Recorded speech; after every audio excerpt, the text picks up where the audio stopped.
네, 이렇게 주말 중에 있었던 소식들 함께 브리핑해 드렸는데요. 그렇다면 뉴욕 증시 지난주 금요일에 어떻게 마감이 됐을지, 그리고 다른 시장들은 어떤 반응을 보였을지 살펴보겠습니다. 김민아 앵커 시장 상황 전해주세요. 네, 부채 한도 협상 과정에 따라서 시장은 다르게 반응을 했습니다. 우선 유럽 증시 같은 경우에는 이 부채 한도 협상 기대감이 나타나게 되면서 낙관론에 조금 더 민감하게 반응을 했는데요. 주요국들의 증시는 일제히 상승한 채로 거래를 마쳤습니다. 프랑스 파리의 까크 지수는 0.61%가량 상승하는 모습이었고요. 또 여기에 런던 FTSE 100 지수도 0.19% 상승한 가운데 독일 증시의 지수가 많이 올랐습니다. 독일의 닥스 지수는 0.69% 오르면서 장중 사상 최고치를 기록하기도 했는데요. 하지만 이렇게 유럽 증시가 마감을 한 이후부터는 부채 한도 협상에 대해서 교착 상태에 빠졌다는 소식이 전해져 왔다는 점은 체크해 보셔야겠습니다. 그 직후까지만 하더라도 0.64% 상승한 채로 거래를 마쳤고요. 4,395포인트에서 종가를 만들어냈습니다. 한 주간의 흐름 살펴보시면 그 전까지만 하더라도 잔잔한 흐름이 나타났다면 금요일 마지막 장에서 강세 흐름을 나타내는 모습으로 장을 마쳤습니다. 이어서 원유 선물 가격 흐름 살펴보겠습니다. 앞서서 유럽 증시가 마감한 이후에 이 부채 한도 협상이 교착 상태에 빠졌다는 점 짚어드린 바 있는데요. 이 교착 상태에 빠지고 중단이 됐다는 소식에 원유의 가격은 영향을 받았습니다. 따라서 소폭 상승하는 데 그쳤고요. 0.17% 상승한 71.67달러의 선물 가격 흐름 집계가 됐습니다. 네, 이렇게 원유 선물 가격 흐름과 유럽 증시 마감 상황까지 전달해 드렸습니다. 이어서 미국 증시 마감 상황 SH인베스트먼트 김선영 연구원 통해서 들어보겠습니다. 안녕하세요. 네, 안녕하십니까? 네, 미국 증시 마감 상황 자세하게 알려주시죠. 예, 연방정부의 디폴트를 막기 위한 정치권의 부채 한도 협상이 일시 중단됐다는 소식으로 지난 금요일 뉴욕 증시는 3대 지수 모두 하락했으며 지수별로는 다우존스 지수는 0.3%, S&P 500은 0.14, 나스닥이 0.24포인트 하락했으며 소형주 중심의 러셀 2000 지수는 0.6%가 하락했는데요. 하지만 지난 한 주간으로는 다우 지수는 0.38, S&P 500은 1.65, 나스닥 지수는 3.04% 상승했고 S&P 500과 나스닥 지수는 3월 마지막 주 이후 가장 큰 주간 상승률을 기록했습니다. 공화당 소속인 메카시 하원 의장은 기자들과 만나 백악관이 움직여야 하지만 아직 어떤 움직임도 없다면서 협상이 일시 중단된 상태라고 밝힌 점이 시장의 부담을 가한 것으로 전날까지만 해도 이르면 이번 주 중 부채 한도 합의안 의회 표결에 들어갈 것으로 예상됐지만 하루 만에 분위기가 반전된 상황입니다. 한편 시카고 상품거래소 패드워치에 따르면 연방기금금리 선물 시장에서 연준이 6월 FOMC에서 금리를 동결할 가능성은 83%, 그리고 0.25%포인트 인상할 가능성을 16.2%로 보고 있는 상황입니다.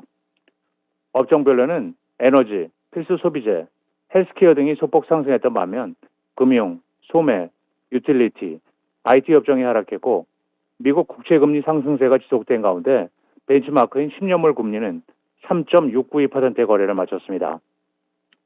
지난 금요일 특징 종목들을 보면 연간 매출 및 이익 전망치를 하향 조정한 데 따른 여파로 신발 소매 업체 풋라커의 주가가 무려 27% 폭락해 2022년 2월 25일 이후 1일 기준으로 최대 낙폭을 기록했으며 워렌 버핏의 버크셔 해드웨이가 거래일 기준으로 6일 연속 주식을 매입했다는 뉴스로 인해 석유 업체인 옥시덴탈 페트롤리움의 주가는 1.5%가 상승하면서 거래를 마쳤습니다. 제롬 파월 연방준비제도 의장이 다음 달에 금리를 동결할 가능성을 내비치고 있습니다. 지난 주말 파월 의장은 워싱턴 DC에서 열린 컨퍼런스를 통해 긴축 정책이 시차를 두고 어떤 효과를 가질지, 그리고 최근 은행업의 스트레스에 따른 유동성 축소가 어느 정도일지 불확실하다면서 은행권의 높아진 불안정성으로 인해 대출 여건이 악화됐고 경제 성장과 고용, 물가의 부담으로 작용할 가능성이 있다며 연준의 목표를 달성하기 위해 금리를 인상할 필요가 없을 수도 있다고 말하고 있습니다. 지역은행들의 파산 이후 시장에서는 연준이 금리 인상 기조를 거둘 것이라는 전망이 제기되고 있지만 연준은 이번 달에도 금리를 인상했는데요. 많은 전문가들은 파월 의장의 이 같은 발언은 앞으로 나오는 데이터를 평가하기 위해 6월에는 금리 인상을 멈추는 것이 그의 시각이라는 것을 보여준다고 분석을 하고 있는 가운데 반면 그는 높은 인플레이션에 대해서는 시간이 걸릴 것이 우려를 포함하면서 지금까지의 데이터는 인플레이션을 가라앉기 위해서는 시간이 걸릴 것이라는 연준의 전망을 계속 지지하고 있다고 설명하고 있는데요. 미국의 물가 상승률이 2년 만에 4%대로 하락했지만 여전히 연준이 원하는 2%대의 인플레이션에는 2배가 넘는 상황인 모습입니다.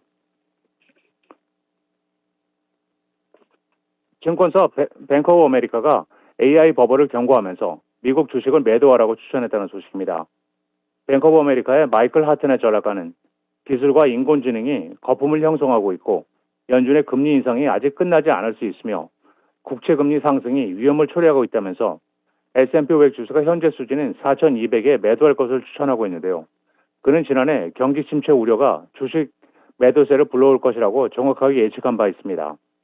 그는 연준이 올해 금리 인상을 실수로 중단한다면 미국의 국채금리는 4% 이상 상승할 것이고 연준은 마지막 금리 인상을 하지 못할 것이라고 주장하면서 현재 AI는 작은 버블이라고 진단하며 과거의 버블은 항상 쉬운 돈으로 시작해 금리 인상으로 끝났다며 지난 1999년 인터넷 주식의 랠리와 강력한 경제 데이터로 인해 연준이 긴축 정책을 재개하고 9개월 후 기술주의 거품이 터졌을 때의 교훈을 언급하면서 시장이 금리 인하를 예상한다는 점을 보아 향후 12개월 동안 가장 큰 리스크는 연방금리가 3% 떨어지는 대신 6%로 상승하는 것이라면서 시장의 금리 인하 낙관론을 우려하고 있습니다. 증권사 모간 스탠리를 지금의 대형 자산 운용 은행으로 키운 제임스 고먼 CEO가 1년 안에 은퇴할 것이라는 의사를 밝혔다는 뉴스로 지난 금요일 모간 스탠리의 주가가 2.6% 하락한 82달러 24센트의 거래를 마쳤습니다.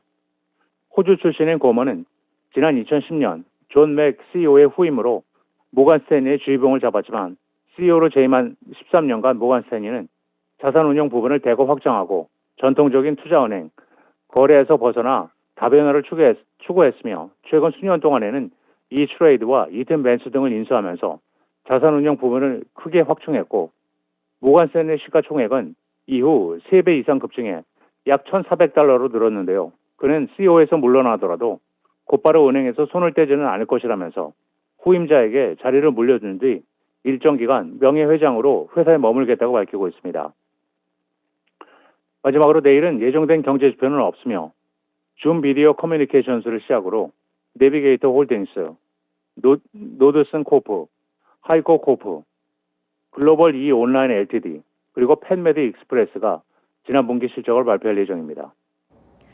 네, 이렇게 주요 실적 일정까지 함께 살펴봤습니다. 지난 금요일장 뉴욕 증시 마감 상황까지 전달해 드렸으니까요. 잘 참고해 보시길 바랍니다. 오늘 말씀도 고맙습니다. 네, 감사합니다. 네, 이렇게 글로벌 증시 마감 상황 전달해 드렸습니다. 이어서 금요일장 국내 증시 마감 상황도 함께 살펴보시죠.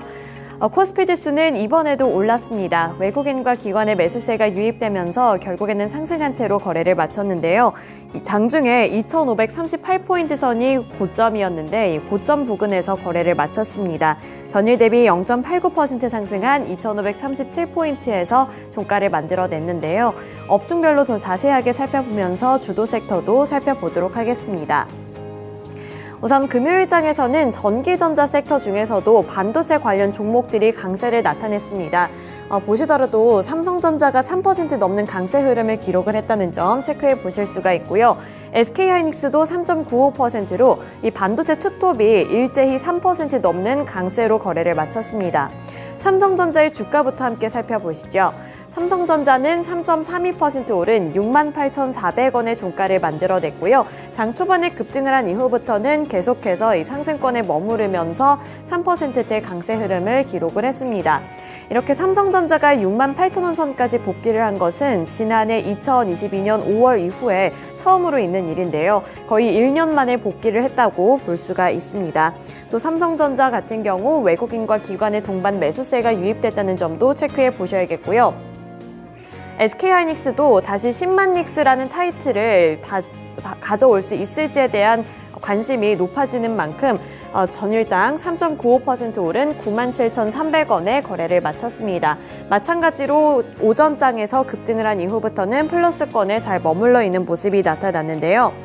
이렇게 증권가에서는 반도체 업황에 대한 전망을 지속적으로 좋게 평가를 하고 있습니다. 또 삼성전자 같은 경우에는 증권가에서도 이러한 호전망의 힘을 입으면서 앞으로 이 목표 주가가 올라갈 수 있다며 목표 주가를 일제히 상향 조정하고도 있는데요. 가격 하락 둔화세와 하반기의 재고 소진이 전망이 된다는 점, 그리고 고객사의 수요 복귀 전망 등 반도체 업황이 개선될 만한 요소들이 여전하다는 평가와 함께 이렇게 반도체 투톱이 일제히 급등하는 모습이 나타났습니다.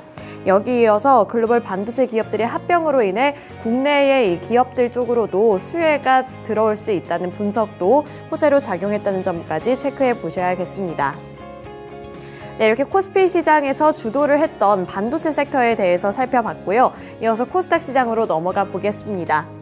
코스닥 지수는 841포인트 선에서 거래를 마쳤습니다. 9거래일 만에 840포인트 선으로 복귀하는 모습이 나타났는데요. 업종별로 보시더라도 이번에는 강세 흐름이 포착이 되면서 빨간불을 켜내고 있는 종목들이 훨씬 더 많았습니다.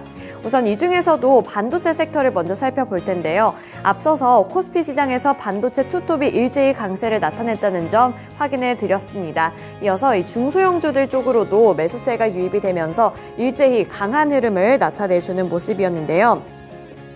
젠슨 황 엔비디아 CEO가 인공지능 산업에 대해 긍정적인 발언을 내놨고 일본의 마이크로 보조금 지급 등의 호재가 연달아 나오면서 미국 증시에서도 필라델피아 반도체 지수가 급등을 했습니다. 이에 따라서 코스피 시장에서의 대형주들뿐만 아니라 코스닥 시장에서 이 중소형 관련 종목들까지도 일제히 급등하는 모습이 나타났는데요. HPSP가 3.16% 올랐고요. 동진세미캠은 14.29% 오르는 모습이 나타났습니다. SFA 반도체도 6.74% 오른 가운데 하나마이크론이 6.06%, 하나머티리얼즈가 15.26%, 심텍이 7.96%로 일제히 급등하는 흐름을 나타냈습니다. 나머지 종목들 가온칩스도 5% 넘게 오른 가운데 칩셋미디어 11.18%, PSK까지 9.63%로 일제히 강세 흐름으로 거래를 마쳤다는 점까지 짚어드리겠습니다. 이렇게 반도체 섹터가 강세를 나타냈다면 그간 잘 갔었던 2차전지 관련 종목들은 이번에도 하락세를 나타냈습니다. 에코프로가 5.84% 하락했고요. 에코프로비엠은 2.16% 하락한 가운데 그나마 선방한다는 평가를 받고 있었던 LNF가 6.14% 급락세를 나타냈습니다. 반도체에 대한 업황 기대감은 점차 커지고 있는데 그동안 기대감을 많이 받았었던 2차전지 섹터 쪽에서는 앞으로의 전망이 조금은 불확실하다. 우리나라 점유율이 조금 더 낮아질 수 있다. 이러한 평가도 나오고 있다는 점을 고려해 보셔야 될 것 같은데요. 우선 에코프로 같은 경우에는 외국인이 4거래일 연속 매도를 하고 있고요. 개인 투자자들이 4거래일 연속으로 매수를 하고 있는 모습이 집계가 되기도 했습니다. 우선 연초 대비 30% 올랐던 에코프로에 대해서 하나증권이 첫 매도 의견을 냈었는데 그에 이어서 목표 주가를 약 1%포인트가량 다시 한번 하향하기도 했습니다. 2차전지 업종의 성장세를 점치는 한편 이 수익성 대비 기업의 가치가 낮아질 것이라는 분석을 제시한 건데요. 이렇게 반도체와 다르게 2차전지를 향한 전망에는 안개가 끼고 있는데 에코프로뿐만 아니라 2차전지가 유럽 시장에서 중국의 역전 우려감을 안게 됐다는 점도 우려스러운 포인트로 잡히고 있습니다. 또 ESS 시장에서 K배터리 점유율이 감소하고 있다는 소식 등의 하락세를 나타내고 있다는 분석이 나오고 있는데요. 이 장기 성장세는 확고하지만 성장 속도는 점진적으로 둔화될 수 있다는 부분은 고려해 보셔야 된다는 평가까지 확인해 볼 수가 있었습니다. 네, 이어서 소프트웨어 섹터 살펴보도록 하겠습니다. 전일 금요일 시장에서는 AI 관련 종목들이 또 한 번 급등하는 양상을 나타냈는데요. 보시면 코난 테크놀로지가 2.45% 올랐고요. 2.45% 오른 87,700원의 종가를 만들었습니다. 장중의 변동성은 상당히 강했고요. 오전장에 급등을 했습니다만 오후장으로 갈수록 탄력이 살짝은 둔화가 되는 모습이 나타났습니다. 따라서 2%대 상승률을 나타내는 모습이었고요. 셀바스 AI가 8.08%로 급등을 했습니다.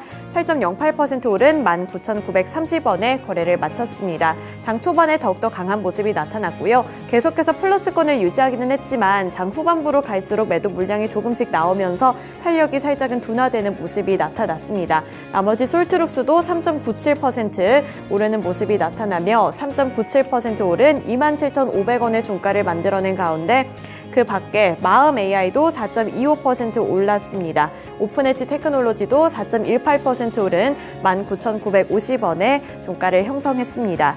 공통점은 장 초반에 급등을 했고요. 그 이후부터는 이 상승폭이 조금씩 둔화되는 모습이 나타났다는 점인데요. 이렇게 AI 관련 종목들이 오른 데에는 미국발 훈풍 그리고 호재 소식이 있었기 때문입니다. 미국의 챗봇 기업인 오픈AI가 챗 GPT 앱을 출시한다는 소식이 호재로 작용이 됐습니다. CNBC 등 외신 보도에 따르면 현지 시간 18일 챗 GPT를 개발했던 오픈AI는 모바일에서 사용이 가능한 이 챗 GPT 앱을 출시하겠다고 발표를 했는데요.